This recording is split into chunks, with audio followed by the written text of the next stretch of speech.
Oi, pessoal, bem-vindos. Hoje a gente vai, explorar a norma regulamentadora 9, a famosa NR09. Ela é uma peça-chave, né, na segurança e saúde do trabalho aqui no Brasil. Exatamente.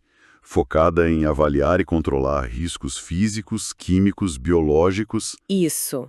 A nossa fonte principal é o texto oficial da norma mesmo, com as atualizações, os anexos, tudo que a gente precisa para entender bem. Uhum. E a nossa missão aqui é, assim, ir um pouco além da leitura da norma, né? Tentar entender a lógica por trás dela. Como é que ela se encaixa no GRO, no PGR, que vieram com a NR01. Que são os pilares agora, né? O gerenciamento de riscos ocupacionais e o programa. Exato. E vamos dar uma atenção especial para os anexos de vibração e calor, sabe?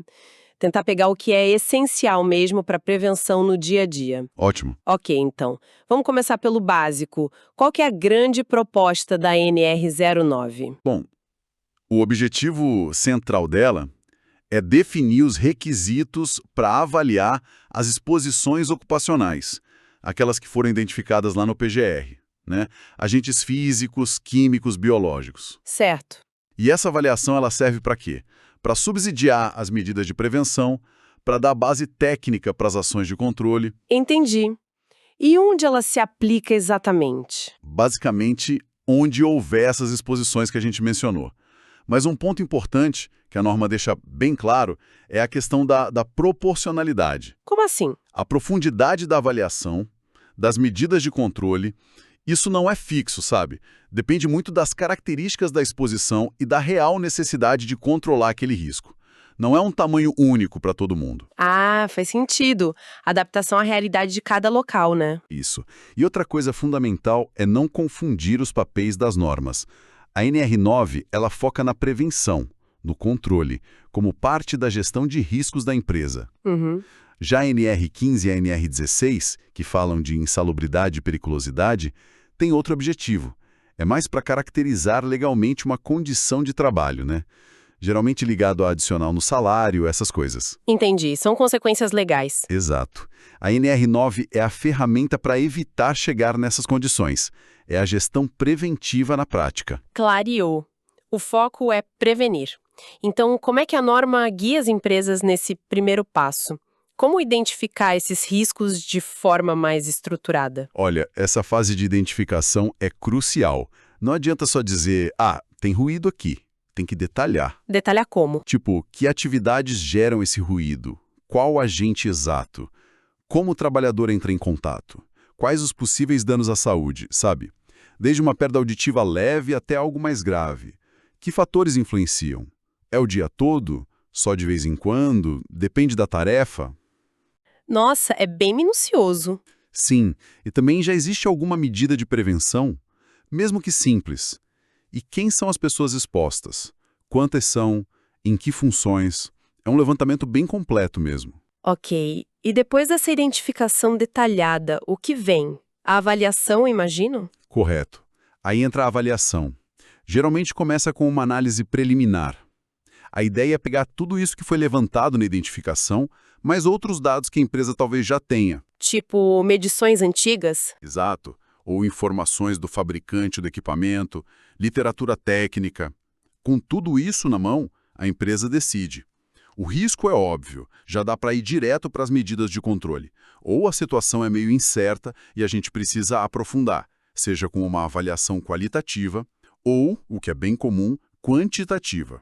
E essa avaliação quantitativa, quando ela é necessária, o que ela busca medir, exatamente? Qual o objetivo prático dela? Ela tem uns objetivos bem claros. Primeiro, serve para comprovar se o controle que já existe está funcionando, se a exposição está abaixo do limite.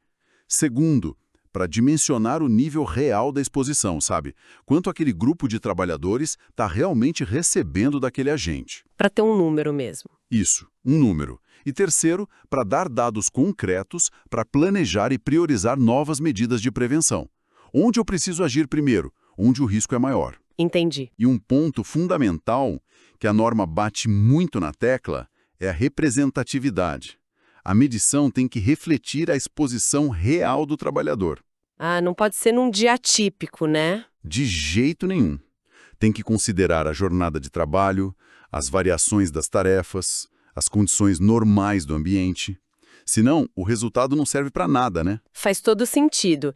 E depois que esses dados quantitativos são coletados, medidos, o que se faz com eles? Bom, eles não podem ir para a gaveta.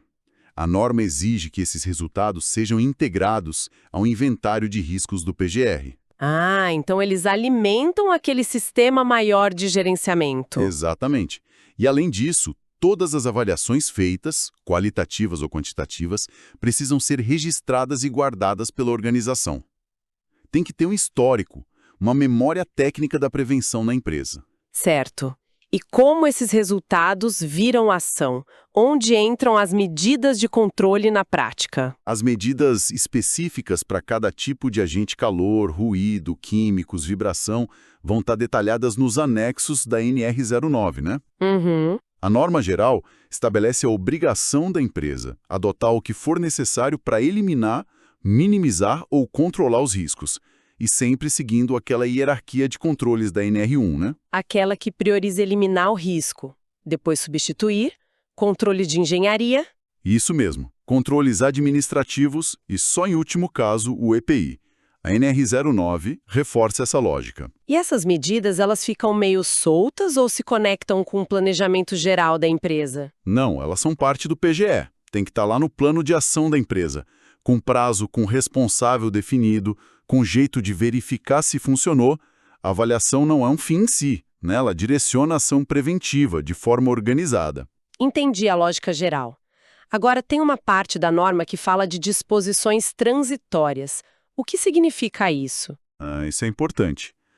É porque a NR9 foi planejada para ter anexos específicos para vários agentes, mas nem todos estão prontos e publicados ainda. Ah, entendi. Faltam alguns anexos? Exato. Então, enquanto um anexo específico para, sei lá, um agente químico X não existe, a norma diz o quê?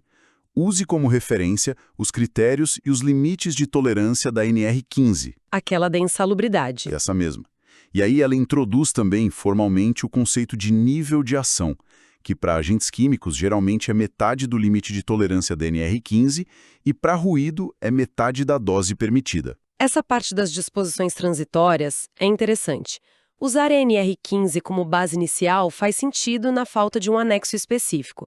Mas e quando nem a NR15 tem limite para um certo agente químico? A norma aponta para a ACGH, né? O que isso quer dizer na prática? É uma abertura para padrões internacionais? Exatamente isso. A ACGI, que é a Conferência Americana de Higienistas Industriais Governamentais, é uma entidade super reconhecida internacionalmente. Eles publicam limites de exposição ocupacional, os TLVs, que são atualizados todo ano com base na ciência mais recente. Ah, então são limites bem atualizados. Sim, e a NR09 permite usar esses TLVs da ACGI quando não existe um limite brasileiro na NR15 para aquela substância. Isso é muito importante porque dá uma ferramenta técnica para lidar com produtos químicos mais novos ou menos comuns aqui, sabe? Mostra que a norma busca acompanhar o conhecimento técnico global. Legal essa flexibilidade. E sobre o nível de ação? Por que definir esse valor intermediário antes de chegar no limite máximo? Qual a lógica? O nível de ação funciona como um gatilho, um sinal de alerta, sabe? Presta atenção. Tipo, isso. A ideia é, quando a exposição chega nesse ponto, metade do limite, geralmente a empresa já tem que começar a agir de forma mais sistemática. Não é esperar o limite estourar. E que tipo de ação? Pode ser monitorar a exposição com mais frequência, incluir aquele trabalhador num programa de vigilância médica mais específico, reforçar treinamentos. O objetivo é agir antes que o limite seja ultrapassado, minimizar a chance disso acontecer. É um princípio de precaução, de melhoria contínua. Clareou bastante agora. Então vamos mergulhar nos anexos que já estão valendo. Começando pelo anexo 1, de vibração. O que ele traz de específico? Vamos lá. O anexo 1 cobre 2 tipos de vibração. A VMB, que é a vibração em mãos e braços. Aquela de quem usa ferramenta manual tipo britadeira. Exato. E a VCI, vibração de corpo inteiro, mais comum para motoristas, operadores de máquinas grandes. O objetivo do anexo é o mesmo da norma-mãe: avaliar e subsidiar as medidas de prevenção para esse risco específico, tudo dentro do PGR. E quais são as diretrizes gerais que esse anexo traz para a vibração? Bom, ele reforça a obrigação de eliminar ou reduzir a vibração o mínimo possível. E tem um ponto interessante. Ele manda considerar também o esforço físico e as posturas do trabalhador. Por quê? Porque esses fatores podem piorar os efeitos da vibração no corpo. Ele também destaca muito a importância da manutenção das máquinas. Equipamento velho ou mal cuidado vibra mais, né? Com certeza. E exige que o fabricante informe o nível de vibração das ferramentas manuais que emitem acima de 2,5 metros quadrados por segundo, que, aliás, já é o nível de ação para VMB. Entendi. Antes de sair medindo tudo, imagino que também tenha uma avaliação preliminar para vibração, né? Sim, tem sim. E é bem completa. Pede para olhar o ambiente, as máquinas, claro, as informações do fabricante, o estado de conservação. Para VCI, por exemplo, tem que ver o tipo de piso, velocidade, carga que está sendo transportada. Fatores da operação mesmo. Isso. E também o tempo real que cada um fica exposto, se tem fatores que pioram, tipo frio, quais os esforços e posturas, se já existem medições antigas. E, muito importante, ouvir o trabalhador. Tem queixas, histórico de problema de saúde relacionado, dedo branco, dor nas costas. Uma investigação completa antes de medir. Exato. E se essa análise indicar que precisa medir, aí vem a avaliação quantitativa. E como ela funciona para a vibração? Tem uma metodologia específica? Tem sim. A norma manda seguir os procedimentos das NHOs, as normas de higiene ocupacional da Fundacentro. A Fundacentro é a nossa referência técnica nisso. Certo. E o que se mede? Para VMB, a vibração em mãos e braços, o parâmetro principal é o AREM. É a aceleração resultante normalizada para 8 horas. Basicamente, mede a intensidade da vibração que chega nas mãos. O nível de ação é 2,5 metros quadrados. O limite de exposição é 5 metros quadrados. E o que acontece se passar desses valores? Se der acima do nível de ação, 2,5, já tem que ter medida preventiva. Se passar do limite, 5, aí a medida tem que ser corretiva imediata. E a norma frisa: independentemente de usar EPI como luva antivibração, a luva ajuda, mas não resolve sozinha se o limite foi ultrapassado. Entendi. E para VCI, a de corpo inteiro? Para VCI, a avaliação é um pouquinho mais complexa. A gente mede também o AREM, a intensidade média, mas também um outro parâmetro chamado VDVR. VDVR? Valor da dose de vibração resultante. Ele avalia mais os picos de vibração, sabe? Aqueles solavancos mais fortes. A ideia é que os dois parâmetros, AREM e VDVR, representam riscos diferentes para a saúde a longo prazo, principalmente para a coluna. Ah, então tem que olhar os dois. Tem que olhar os dois. O nível de ação para VCI é atingido se o AREM for 0,5 metros por segundo ao quadrado ou se o VDVR for 9,1 metros por segundo a 1,75. E o limite de exposição é 1,1 metro por segundo ao quadrado para o AREM ou 21,0 metros por segundo a 1,75 para o VDVR. A lógica é a mesma. Passou do nível de ação, medidas preventivas. Passou do limite, medidas corretivas. E que tipo de medidas seriam essas, preventivas e corretivas para vibração? Dá para dar exemplos? Claro, as preventivas, que começam quando atinge o nível de ação, podem ser fazer avaliação periódica para ver se o controle continua ok, orientar bem os trabalhadores sobre os riscos, como usar o equipamento direito, como perceber se a máquina está vibrando mais que o normal e avisar. Treinamento e informação. Isso. E incluir a vigilância da saúde específica lá no PCMSO da NR7. E sempre buscar jeitos de trabalhar que exponham menos a vibração. E as corretivas. Quando o limite já foi ultrapassado, Aí tem que seguir a hierarquia da NR1, né? O ideal é eliminar ou reduzir na fonte.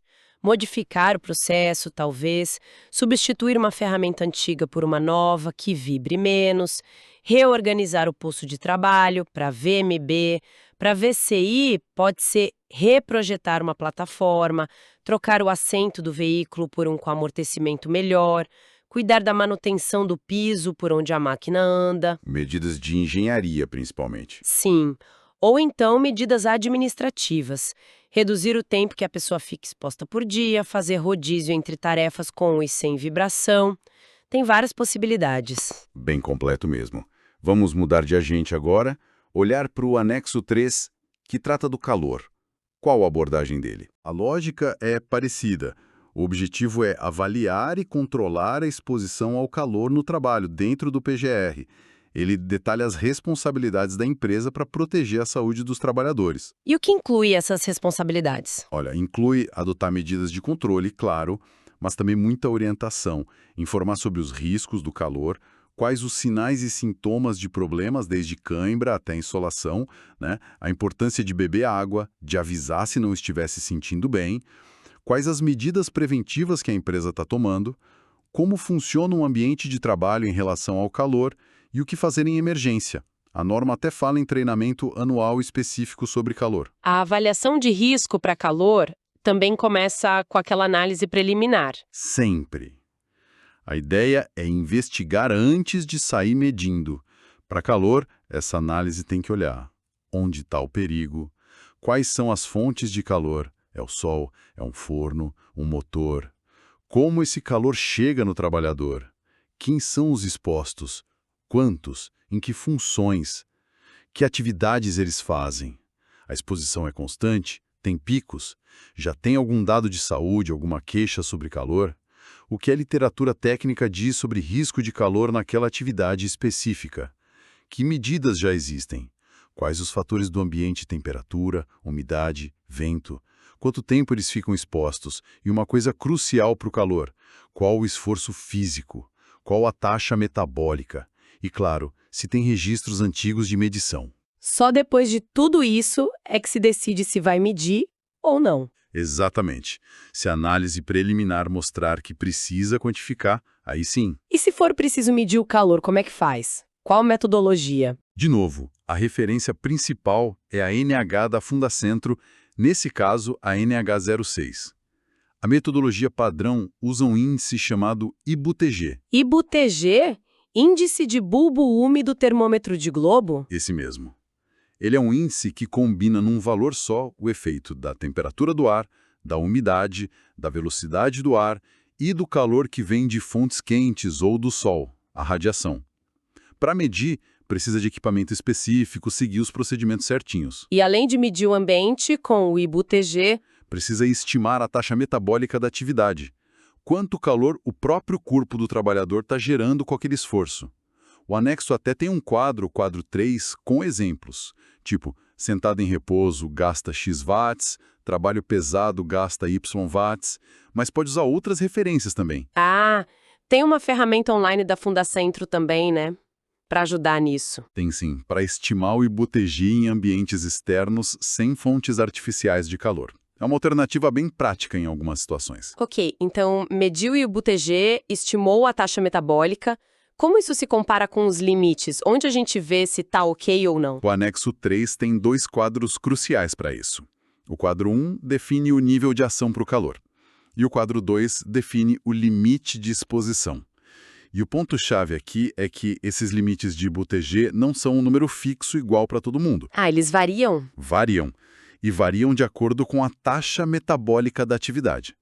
Quanto mais pesada a atividade, ou seja, quanto maior a taxa metabólica em watts, menor é o valor de IBUTG permitido naquele ambiente. Faz todo sentido. Se o corpo já está gerando muito calor pelo esforço, ele aguenta menos calor vindo de fora. Exatamente essa lógica. A carga térmica total é a soma do calor do ambiente mais o calor do corpo. E o que a empresa precisa fazer se esses níveis, nível de ação ou limite de exposição, forem atingidos? Bom, se o nível de ação do quadro 1 for excedido, já começam as medidas preventivas. O mínimo é fornecer água fresca, incentivar o pessoal a beber bastante e tentar jogar as tarefas mais pesadas, a norma fala acima de 414 watts, para os horários mais frescos do dia, se possível. Se for ambiente fechado ou com fonte artificial, tem que ver também a questão da roupa, se está adequada. Ok, isso para o nível de ação. E se passar do limite de exposição do quadro 2? Aí a coisa fica mais séria e entram as medidas corretivas, que são mais robustas. A norma dá várias ideias. Adequar o processo para gerar menos calor ou expor menos gente. Criar ciclos de trabalho e descanso. Alternar tarefas de alta e baixa exposição. Disponibilizar locais para descanso que sejam mais frescos, climatizados. Principalmente para quem trabalha no sol, né? Sim. E para ambientes fechados ou com fontes artificiais, as opções são adaptar o local, tentar reduzir a temperatura da fonte, usar isolamento, barreiras, melhorar a ventilação, climatizar o ambiente se for o caso. Essa questão do controle médico parece bem importante no caso do calor. Como a NR09 se liga com o PCMSO da NR07 nesse ponto? Tem uma ligação direta.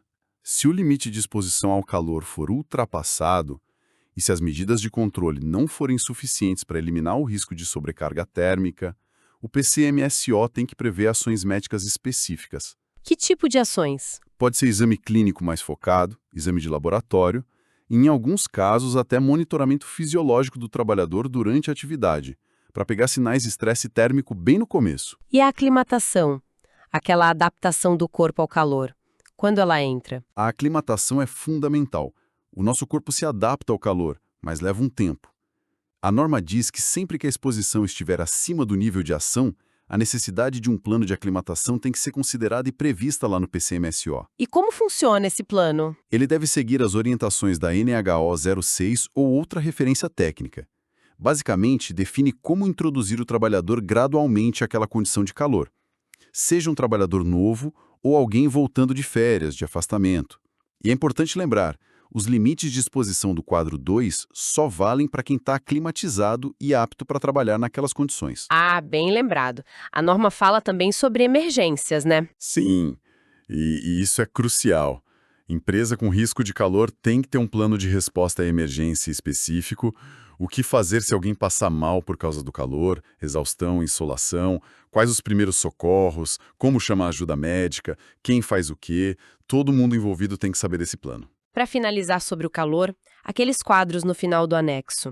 O que eles trazem de mais prático para o dia a dia? Bom, os quadros 1 e 2 são os limites de BOTG, que a gente já falou que dependem da taxa metabólica M. O quadro 3 é super útil porque dá exemplos concretos de taxas metabólicas para ajudar a classificar a atividade, desde ficar sentado lendo 100 watts até um trabalho muito pesado com pá e carrinho de mão 630 watts, por exemplo. Ajuda a estimar o M. Isso. E o quadro 4 é muito prático mesmo. Ele mostra quantos graus Celsius você tem que somar no IBUTG que você mediu no ambiente para considerar o efeito da roupa de trabalho. Como assim? A roupa esquenta mais. Exato, ela dificulta a troca de calor do corpo com o ambiente. Então, por exemplo, se o trabalhador usa um macacão impermeável, tipo capa de chuva, é como se o ambiente estivesse 10 graus Celsius mais quente para ele. Esse ajuste é fundamental na hora de comparar o IBGTG com os limites dos quadros 1 e 2. Nossa, faz toda a diferença. Ok, então para a gente amarrar tudo isso, a NR9 é essa grande diretriz para avaliar e controlar os riscos físicos, químicos e biológicos, né? Funcionando junto com o PGR geral da NR0. Isso, integrada à gestão de riscos maior. E os anexos, como esses que a gente viu de vibração e calor, trazem os detalhes técnicos, os limites, os níveis de ação, como medir, geralmente seguindo as NHOs da Fundacentro, e exemplos de medidas de controle, tanto preventivas quanto corretivas. Perfeito. A mensagem central é essa gestão contínua, né? Baseada em avaliação técnica, focada em ação prática, desde a engenharia, passando pela organização do trabalho, até a saúde do trabalhador.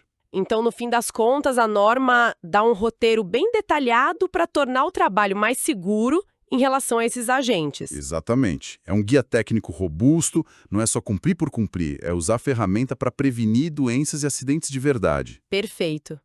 E para a gente fechar, que reflexão final você deixaria sobre tudo isso? Olha, a norma estabelece requisitos muito importantes, essenciais. Mas a gente sabe que o mundo real do trabalho é complexo. Muitas vezes os riscos não aparecem sozinhos, né? O trabalhador está lá exposto ao calor e à vibração, e fazendo esforço e numa postura ruim. É a combinação de fatores. Exato. E as pessoas são diferentes, reagem de formas diferentes. Então, a reflexão que fica é, para as empresas que já estão cumprindo a norma, que já fazem o básico bem feito e querem ir além, qual seria o próximo passo? Será que o futuro não está em abordagens mais integradas, que olhem essas interações todas e talvez até mais personalizadas, usando tecnologia para prever riscos e proteger cada trabalhador de forma ainda mais eficaz?